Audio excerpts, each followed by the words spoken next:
যে আমাৰ অহা 22 তাৰিখটো কি হ'ব, জগন্নাথৰ স্নান যাত্ৰা অনুষ্ঠিত হ'ব। আৰু শাস্ত্ৰত লিখা আছে যে যদি কোনোবাই এই স্নান যাত্ৰাত ভাগ লয়, মানে সকলো ধৰণৰ, যে ইয়াতে স্নান যাত্ৰাৰ দিনা আমি জগন্নাথৰ এখন বেদী থাকিব, তাত আমি গা ধুৱাম, এইটো নহয় যে কোনোবাই গা ধুৱাব লাগিব নেকি, নহয়। তো শাস্ত্ৰত লিখিছে বিশেষকৈ যদি স্নান যাত্ৰা স্নান দৰ্শন কৰে চাই যদি, তেতিয়াহ'লে কি হ'ব, এই স্নান যাত্ৰাটোত ভাগ লোৱা হ'ব আৰু সেইজন ভক্তৰ, সেইগৰাকী ভক্তনীয়ে সমস্ত পাপ জগন্নাথে ধুই দিব। আমি জ্ঞাতে অজ্ঞাতে বহুত পাপ কৰোঁ নহয়, এই পাপবোৰ কি কৰিব, জগন্নাথে ধুই দিব। কি কৰিব লাগিব, চকুৰে চালে নহ'ব, কিহেৰে চাব লাগিব, হৃদয়েৰে চাব লাগিব। মানে আমাৰ বহুত সময়ত চকুটো থাকে এক জেগাত, কিন্তু মনটো য'ত ত'ত থাকে। সেইকাৰণে কয় মন যোগ দি চাবা, মনটো যোগ কৰি চাব লাগে, মনত যোগেৰে চাব লাগে। চকু বন্ধ কৰি, চকু খুলি, চকু পাছফালে ৰাখি, এইটো চকু খুলিয়ে চাব, চকু খুলি চাব, কিন্তু চকু বান্ধি যাতে অন্তৰৰ হৃদয়ৰ যিটো সংযোগ সেইটো স্থাপন কৰে, তেনেকে চাব। তেতিয়া আপোনালোকৰ আমাৰ সমস্ত পাপ খণ্ড হ'ব। মনত এনেকুৱা ভাৱ ৰাখিব নাপায় যে এই স্থান যাত্ৰাটোত মই গৈ নিজে ভাবিবলৈ নাপাব, একো লাভ নাই। এইটো এটা মানে ৰীতি নীতি হিচাপে এইটো আচলতে খুব কম সংখ্যক মানুহে ওলাই পাব। যাই হওক, তাৰপিছত স্কন্ধ পুৰাণ বুলি এখন পুৰাণ আছে, তাত ৰজা ইন্দ্ৰদ্যুম্নই এই দাৰু ব্ৰহ্ম বুলি কয়, দাৰু মানে কাঠমুদে, এই দাৰু ব্ৰহ্ম বিগ্ৰহ প্ৰতিষ্ঠা কৰিবৰ দিনা এই মহা যিটো স্নান তাৰ আয়োজন কৰিছিল। আৰু সেই দিনাৰ পৰাই জগন্নাথ এই ধৰাতলত এই ৰূপত অৱস্থান কৰিছিল। ইয়াৰ আগতে জগন্নাথ আছিল, কি ৰূপে আছিলে, নীলমাধৱ, নীলামাধৱ, ৰূপ বেলেগ আছিল। কিন্তু এই ৰূপত জগন্নাথ সাক্ষাৎ কলিযুগত শ্ৰীহৰিৰ অৱতাৰ ৰূপে আমাৰ ভাৰতবৰ্ষত আহি অৱস্থান কৰিছে। আৰু এইটো অৱস্থান কৰিছে বুলি কৈছো, অৱতাৰ নোলোৱা। অৱতাৰ কাক বোলে, যেতিয়া অৱতৰণ হয়, মানে ওপৰৰ পৰা নামি আহে। দুটা প্ৰক্ৰিয়া আছে, এটা অৱতাৰ হ'ব পাৰে আৰু এটা ওপৰলৈ যাবগৈ পাৰে। আৰোহণ, অৱৰোহণ। আৰোহণ মানে উঠি যোৱা, অৱৰোহণ মানে যেতিয়া ভগৱান গোলকৰ পৰা, বৈকুণ্ঠৰ পৰা নামি আহে, তেতিয়া আমি কি কওঁ, তেওঁ অৱতাৰ লৈছে। যুগে যুগে অৱতাৰ ধৰা অসংখ্য অৱতাৰ ভগৱান। এয়া যে অৱতাৰ নহয়, এয়া অৱতাৰেই নহয়, এটা সাক্ষাৎ ভগৱান। তেওঁ ওপৰৰ পৰা নামি অহা নাই, তেওঁ ইয়াতেই আৱিৰ্ভূত হৈছে। এইখনেই তেওঁৰ গুৰু, এইখনেই বৈকুণ্ঠ। সেইকাৰণে জনাটো ভাল কথা যে ভগৱান ওপৰৰ পৰা নামিও অহা নাই বা ইয়াৰ পৰা গুচি যোৱাৰ প্লেনিঙো নাই। সাক্ষাৎ ভগৱান আমাৰ অতীতবিলাকক উদ্ধাৰ কৰিবৰ বাবে ইয়াতেই আৱিৰ্ভূত হৈছে, ইয়াতেই আছে, থাকিব। সেইকাৰণে এই অৱতাৰ নহয়। আপোনালোকে চাওক, মৎস্যকুৰ্ম নৰসিংহ বামন পৰশুৰাম হৰিৰাম বৰাহ শ্ৰীৰাম বুদ্ধ কল্কি নামে দশ আকৃতি ধৰিছা কৃষ্ণ। এই যে ভগৱানৰ দশ অৱতাৰটো জগন্নাথ নাই, আছে নেকি? ভগৱান সাক্ষাৎ ভগৱান, অৱতাৰী ভগৱান নহয়, ইয়াতে সাক্ষাৎ ভগৱানৰ ৰূপ।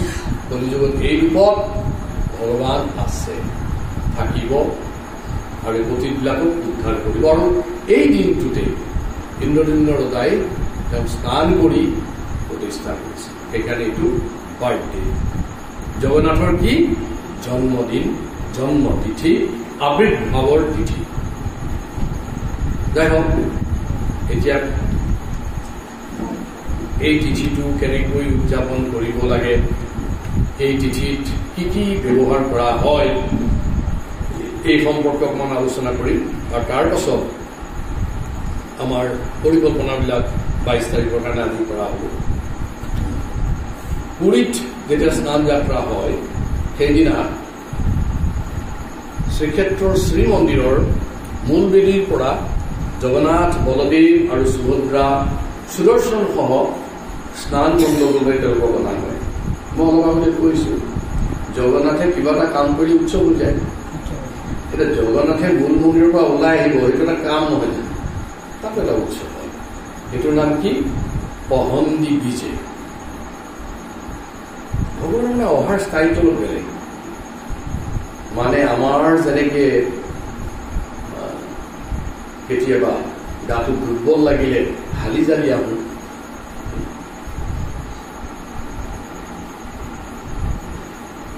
মানে সেনেকে জগন্নাথে মানে হালি জালি আহে। আপোনালোকে দেখিছে টিভিত কেতিয়াবা জগন্নাথে এনেকে পৰি যায়, আকৌ উঠি আহে, আকৌ মানে ইমান গধুৰ নহয় জগন্নাথ, আকৌ তলত কিছুমান গাৰু দি দিয়া হয়, গাৰুবিলাকত বহি জগন্নাথ এনেকে থাকে, এনেকে থাকে, এনেকে থাকে, এবাৰ পৰি যায়, এবাৰ তললৈ গৈ পৰে। এইটো এটা অৰ্থ আছে, শাস্ত্ৰত এই সম্পৰ্ক লিখা আছে। জগন্নাথ কিয় তেনেকে আহে? জগন্নাথ ধুনীয়াকে খোজকাঢ়ি আহিব লাগে, এইকাৰণে আহে চৌদিশে জগন্নাথৰ কাৰণে ৰৈ থকা ভকতবিলাকৰ কাৰণে জগন্নাথে দৃষ্টি দিয়ে। জগন্নাথে যেনেকে পৰি যায়, তেতিয়া এই ওপৰত যিমান তল আছে, ওপৰত আমাৰ স্বৰ্গ মৰ্ত, মানে ওপৰত ভৌৰলোক, ভুৱৰলোক, গণলোক, তপলোক, ব্ৰহ্মলোক, সত্যলোক, এইবিলাক ওপৰত আছেতো। ভগৱানে এনেকে চাই পঠায় চবকে, মানে কৈছে মই ওলাইছো। আৰু তাৰপিছত আকৌ আমাৰ তলত বহুত আছে নহয়, ভূতল, অতল, বিতল, ৰসাতল, তলাতল, পাতাল, এই তলত এই কেতিয়াবা ভগৱানে এনেকে দিয়ে, এনেকৈ চায়। তাৰপিছত আকৌ সোঁফালে বাওঁফালেও চাব লাগিব নহয়, কেতিয়াবা এনেকে চায়, কেতিয়াবা এনেকে চায়। সেইকাৰণে ভগৱানে হালি জালি এনেকৈ আহে। আৰু এই যিটো অহাৰ যিটো নীতি, ভগৱানৰ অহাৰ যিটো শৈলী, তাৰ নামটো কি? পহন্দি বিজে। পহন্দি বিজে বুলি কয়। আহি আহি এনেকে স্নান মণ্ডপ। আপোনালোকে পুৰীত কোন কোন গৈছে? কওকচোন। পুৰীত চব গৈছে। যিসকল যোৱা নাই যাব। পুৰীত এখন বেদী আছে, আপোনালোকে যে সিংহদ্বাৰ বুলি কয়, তাৰ ঠিক আমাৰ পৰা চাই পঠালে সোঁহাতে পৰে। মানে এই যে হেৰি এখন আছে নহয়, আনন্দ বজাৰ এখন আছে, বজাৰৰ ঠিক উত্তৰ পূৰ্বত অলপ ওখ এখন বেদী আছে, সেইখন নাম স্নান বেদী। আৰু তাতেই স্নান এই যাত্ৰাটো হ'ব। আৰু স্নান যাত্ৰাৰ বেদীখন খুব সুন্দৰকৈ ভকতবিলাকে সজায়। আপোনালোকক মই অনুৰোধ কৰিম অলপ পাছত কেনেকৈ সজাব লাগিব। আমি এইবাৰ স্নান বেদী এইবাৰ আমি ভালকৈ পাতিম, স্নান ভালকৈ সজাব লাগিব। আৰু তাৰপিছত তাতেই ভগৱানে এনেকে দৃষ্টি দিব যে বহুত দূৰৰ পৰা মানে দেখা পায়। প্ৰায় 76 ফিট বাই 76 ফিট, 76 ফুট বাই 76 ফুট এটা এৰিয়া। আৰু এয়া এনেকে প্ৰাচীৰ থাকে নহয়, এনেকুৱা জগন্নাথৰ চৌদিশে মেঘানন্দ প্ৰাচীৰ বুলি কয়। প্ৰাচীৰ কেইবাটাও আছে, 1 বেষ্টনী, 2 বেষ্টনী, এনেকে জগন্নাথৰ কেইবাটাও ভিতৰত ৱাল আছে নহয়। এই বাহিৰৰ যিখন ৱাল, একদম আউটাৰ ৱালখন মেঘানন্দ প্ৰাচীৰ বুলি কয়। সেই প্ৰাচীৰখন বহুত ওখ, তাতোকৈ ওখ স্নান বেদী। আৰু স্নান বেদীত যেতিয়া জগন্নাথ বহিব, বাহিৰৰ পৰাই মানুহে সাক্ষাৎ দৰ্শন পাব। জগন্নাথে এনেকে ব্যৱস্থা কৰিব। আৰু এইটো হ'ব পূৰ্ণিমা তিথি। কোন তিথি? পূৰ্ণিমা তিথি।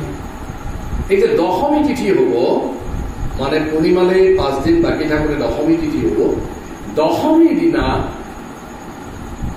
বিশ্ব ব্ৰহ্মাণ্ডৰ, অসমৰ নহয়, ভাৰতৰ নহয়, এছিয়াৰ নহয়, পৃথিৱীৰ নহয়, সৌৰজগতৰ নহয়, অনন্ত কোটি ব্ৰহ্মাণ্ডত যিমানবিলাক পবিত্ৰ নদী আছে, এই সকলোবিলাক নদী গৈ জগন্নাথৰ মন্দিৰৰ ভিতৰত এটা কুঁৱা আছে, সেই কুঁৱাটোত গৈ অৱস্থান কৰিব।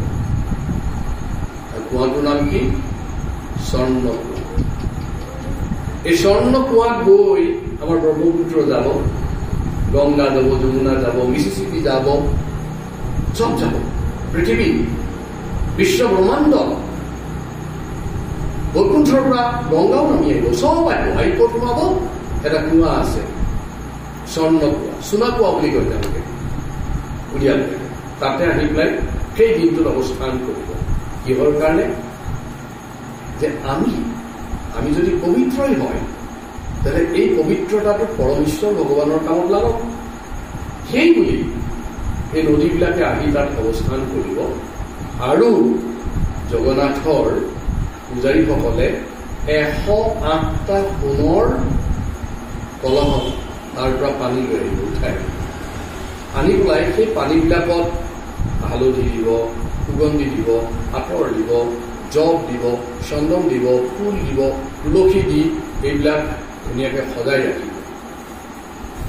কিহৰ কাৰণে? স্নানৰ কাৰণে। আৰু যেতিয়া তেওঁলোকে এই প্ৰক্ৰিয়াটো কৰে, তেওঁলোকে মাস্ক পিন্ধি লয়।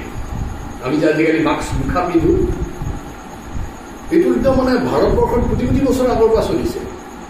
কাৰণ তেওঁলোকৰ শ্বাস প্ৰশ্বাসো যাতে তাত নপৰে, সেই পানীত নপৰে, তাৰ বাবে তেওঁলোকে আমাৰ যেনেকে আপোনালোকে যেতিয়া প্ৰসাদ বিতৰণ কৰে মুখখন বান্ধি ল'ব লাগে, নিয়ম এটা আছে নহয়। চব শংকৰদেৱ কিমান চাইণ্টিফিক, কৰোণা নহওঁতেই সাৱধান কৰিছে। এতিয়া 2019তে কৰোণা আহিলে, কৰোণা নামতে এইবিলাক প্ৰিকশ্যন লৈছিল আমাৰ অসমীয়া মানুহে। আমাৰ হেণ্ডছেক দিয়াৰ কথা নাই নহয়, হৰে কৃষ্ণ নমস্কাৰ কৰে, এইবোৰ এতিয়া বাহিৰৰ মানুহে শিকিছে যে হাতে হাতে লাগিলে বোলে কিবা কিবি বেমাৰ আজাৰ যাব পাৰে। এতিয়া বিদেশীবিলাকো এনেকৈ কৰে, আমাৰ পৰা শিকিছে। আমি মুখা এতিয়া কৰোণাৰ বহুত দিন আগৰ পৰা লৈ আছো, য'ত দৰকাৰ হয় তত মুখা এনেও পিন্ধো, নহয় নেকি? গতিকে এইবিলাক হৈছে আমাৰ সংস্কৃতি। এই পানীবিলাক ধুনীয়াকৈ ৰাখিব, আৰু যেতিয়া জগন্নাথক বাহিৰলৈ উলিয়াই আনিব, তেতিয়া জগন্নাথক এটা চিল্কৰ ৰেচমী কাপোৰ পিন্ধাই দিয়ে, পাতল এটা আৱৰণ পিন্ধাই দিব।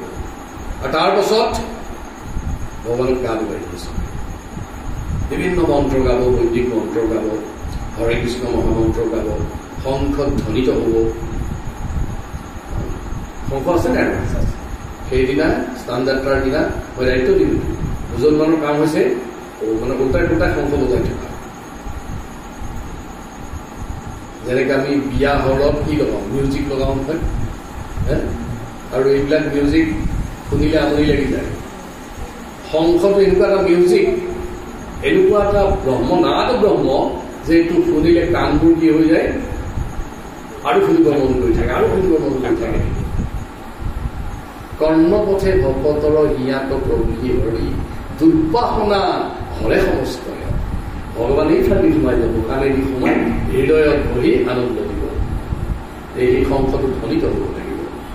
আৰু তাৰ পাছত আপোনালোকে সকলোৱে হৰে কৃষ্ণ মহামন্ত্ৰ গাব, আৰু তাৰপিছত আমি স্নানটো কৰি থাকিম, ভগৱানৰ স্নান চলি থাকিব। আৰু স্নানৰ পাছত আমি ভগৱানক আকৌ অলপ সময় ভিতৰত দি নতুনকৈ কাপোৰ চাপোৰ পিন্ধি আপোনালোকৰ আগত উলিয়াই দিম। আপোনালোকৰ আগত আকৌ ভগৱানে দৰ্শন দিব, আৰু তাৰপাছত কীৰ্তন হ'ব, আৰতি হ'ব। আৰু ভগৱান কলিযুগত ভগৱান এনেই এটা ভগৱানৰ নাম হ'ল ভাৱগ্ৰাহী জনাৰ্দন, হয় নহয়? ভগৱানে ভাৱটোৱেই গ্ৰহণ কৰে, কিন্তু আমাৰ জগন্নাথৰ ভাৱগ্ৰাহী নহয়, ভোগগ্ৰাহী জনাৰ্দন, ভোগ খায়। আপোনালোকে খুব অন্তৰেৰে একদম হৰে কৃষ্ণ মহামন্ত্ৰ অন্তত সেই দিনটোত ভালকৈ গাই ভগৱানৰ কাৰণে ভোগ কৰক। আৰু যিসকলে হৰি নাম লৈ পবিত্ৰ মহামন্ত্ৰ গাই খুব শুদ্ধ অন্তৰেৰে মানে জুহালত বেয়া বস্তু নোসোমোৱাই বা বনাব পাৰে, সেইবোৰ অন্তত আমি ভগৱানক দেখুৱাব পাৰিম। আমাৰ এটা প্ৰচেষ্টা আছে, আমি কৰিছোঁ কিবা এটা। আৰু তাৰপিছত সেইখিনি ভগৱানক ভোগ হিচাপে দিয়া হ'ব। ভোগ মানে কি? ভগৱানৰ ভোগ কৰিব, ভগৱানে এনজয় কৰিব। আৰু ভগৱানটো এনজয় কৰি উদাই নেৰে, ভগৱানে তাৰ ওপৰত কৃপা বৰ্ষণ কৰি দিব, ভগৱানে দৃষ্টি দিব, আৰু দৃষ্টিতে সেই ভোগবিলাক প্ৰসাদলৈ পৰিণত হ'ব। আৰু সেই প্ৰসাদ আমি গ্ৰহণ কৰি, আমি সন্মান কৰি, আমি আমাৰ ভক্তি জীৱনটো লাহে লাহে আগুৱাই নিব পাৰিম। এইখিনি একদম মই চমুকৈ আমাৰ স্নান যাত্ৰা সম্পৰ্কে আপোনালোকক অৱগত কৰালো। গতিকে আমি এতিয়া ইয়াৰ পাছত অহা 22 তাৰিখে কি আমি কাম কৰিব লাগিব এই সম্পৰ্কে অলপ আলোচনা কৰিম।